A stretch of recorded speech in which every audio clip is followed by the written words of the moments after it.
Handicraft উৎপাদক এবং বিক্রেতাদের জন্য মার্কেটিং ফাউন্ডেশন কোর্সে নিজেদের মার্কেট জানার জন্য এই ভিডিওতে আপনাকে স্বাগত। আমরা কাস্টমারদের কাছে জিনিস পৌঁছানো এবং বিক্রি করার জন্য কিছু পদ্ধতি নিয়ে আলোচনা করব। এই পদ্ধতিগুলি আপনাদের ব্যবসা বাড়াতে কাজে আসতে পারে। আগের ভিডিওতে আমরা আলোচনা করেছি কাস্টমারদের চাহিদা কি করে জানা যায় এবং তা কি করে পূরণ করা যায়। কিন্তু কোথায় এগুলো হতে পারে? মার্কেটে। মার্কেট এমন এক জায়গা যেখানে বিক্রেতা এবং কাস্টমার দুজনেই থাকে আর টাকার বিনিময়ে প্রোডাক্টের লেনদেন হয়। এখানেই কাস্টমার আপনার হ্যান্ডিক্রাফট জিনিস দেখে সেগুলো পছন্দ করে, তারপর কেনে। হ্যান্ডিক্রাফট মার্কেটে অনেক ধরনের মানুষ যুক্ত থাকে। 1. কাঁচা মালের সাপ্লায়ার। এরা সেই সব লোক যারা হ্যান্ডিক্রাফট কারিগরদের কাঁচামাল যোগান দিয়ে থাকেন। 2. হ্যান্ডিক্রাফট কারিগর এবং বিক্রেতার রূপে আপনি এবং আপনার কারিগর মিলে প্রোডাক্ট তৈরি করে থাকেন। 3. এবার আসি ব্যবসায়ী এবং পাইকারি বিক্রেতা যারা কারিগরদের থেকে জিনিস কিনে খুচরো বিক্রেতা মানে দোকানদারদের বিক্রি করে। 4. খুচরো বিক্রেতা মানে দোকান বা অনলাইন স্টোর যেখান থেকে ফাইনালি কাস্টমাররা কেনাকাটি করে।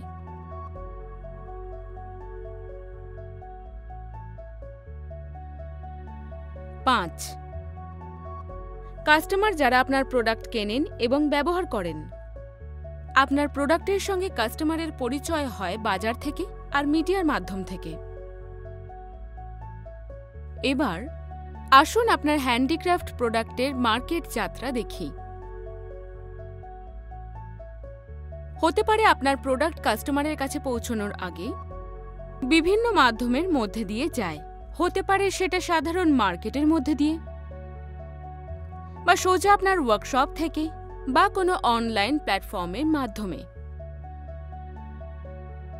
এই পুরো প্রক্রিয়াটিকে ভ্যালু চেইন বলে, যেখানে প্রত্যেকেই চেষ্টা করেন আপনার প্রোডাক্টটিকে আরো সুন্দরভাবে ও সহজে যাতে পাওয়া যায়। অনিলের বানানো শাড়ি একজন স্থানীয় ব্যবসায়ী একটা ছোট কনসাইনমেন্টে নিয়ে নিতে পারেন। কনসাইনমেন্ট বিক্রির মানে অনিল তার হাতে টাকা তখনই পাবেন যখন সেই ব্যবসায়ী তার শাড়িগুলো বিক্রি করতে পারবেন। যদি ব্যবসায়ী শাড়ি কেনার কোনো কাস্টমার না পায়, তাহলে উনি অনিলকে শাড়ি ফেরত দিয়ে দেবেন। তাই অনিলকে তার দেওয়া শাড়ির দাম ও ফেরতের শর্ত আগে ভাগেই ঠিক করে নিতে হবে।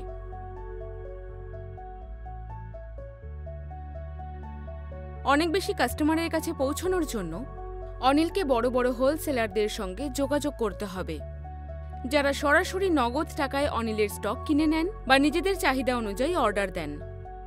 বেশিরভাগ ক্ষেত্রে হোলসেলাররা নগদ টাকায় প্রোডাক্ট কিনে নেন এবং অনিলের প্রোডাক্ট ফেরত না দিয়ে সরাসরি বিক্রি করেন।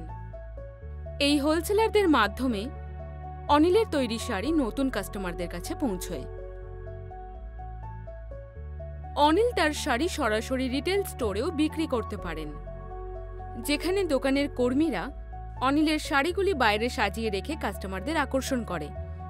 এই সকল ব্যবসায়ী পার্টনাররা কাস্টমারদের কাছে জিনিস পৌঁছে দেওয়ার জন্য নিজেদের কমিশন নেয়, আর স্টোরেজ, ট্রান্সপোর্ট, ট্যাক্স আর অন্যান্য ব্যবস্থা নিজেরা সামলে অনিলের কাজ সহজ করে দেয়। কাঁচা মালের জন্য ওনারা কখনো কখনো অ্যাডভান্স টাকাও দিয়ে দেন। কাস্টমারের পছন্দের ব্যাপারে তথ্যও দেন, আর নগদ টাকায় স্টক কিনে বিক্রি না হওয়া প্রোডাক্টের ঝুঁকিও নিজেরাই নেন।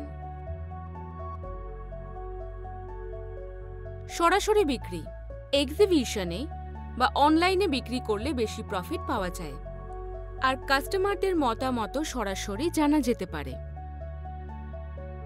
কিন্তু এখানে প্যাকেজিং, ট্রান্সপোর্ট, স্টক আর ব্র্যান্ডিংয়ের যে খরচ আছে সেটা নিজেকেই ব্যয় করতে হবে। বিক্রির সময় অনিল কাস্টমারের পছন্দ আর বাজেট মাথায় রেখে প্রোডাক্টের সঠিক দাম নির্ণয় করতে পারবে, আর দ্বিতীয়বার অর্ডার পাওয়ার জন্য তাদের সঙ্গে সুসম্পর্কও গড়ে উঠতে পারে। অনলাইন মার্কেট প্লেস আপনার প্রোডাক্টের বাজার বাড়াতে পারে। আর আপনি বাজার অনুযায়ী দামও নির্ণয় করতে পারবেন।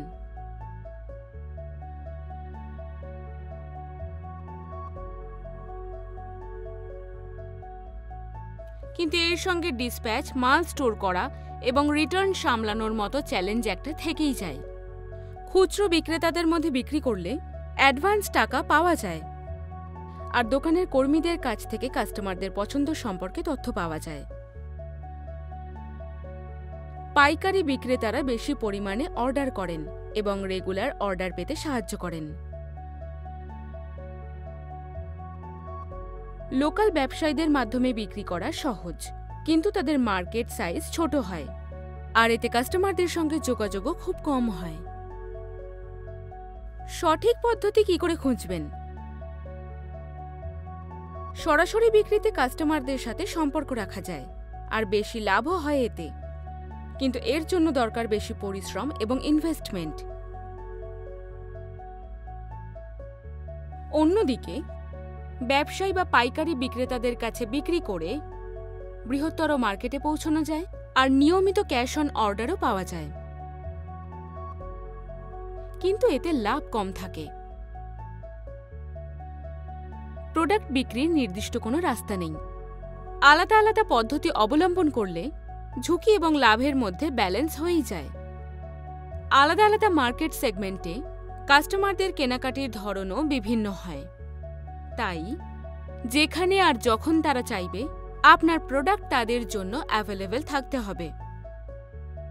আপনার প্রোডাক্টের ভ্যালু তখনই বাড়বে যখন তা কাস্টমারের পছন্দের হিসাবে তৈরি হবে আর সঠিক উপায় বিক্রি করা হবে।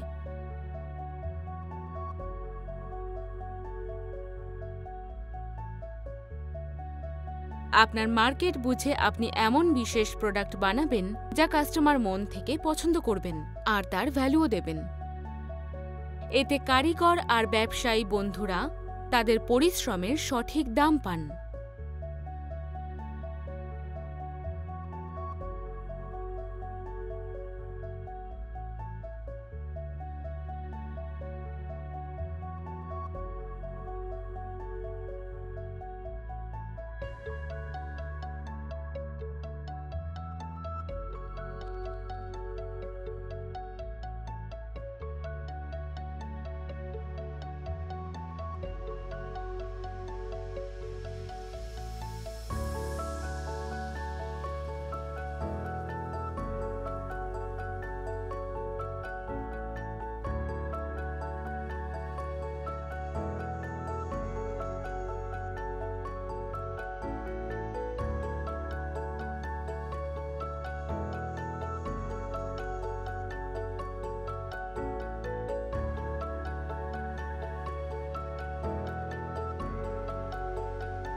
মার্কেটিং, স্মার্ট ফটোগ্রাফি আর ক্যাটালগ তৈরির পদ্ধতি শেখার জন্য হ্যান্ডমেড একাডেমির অন্যান্য ভিডিও দেখুন।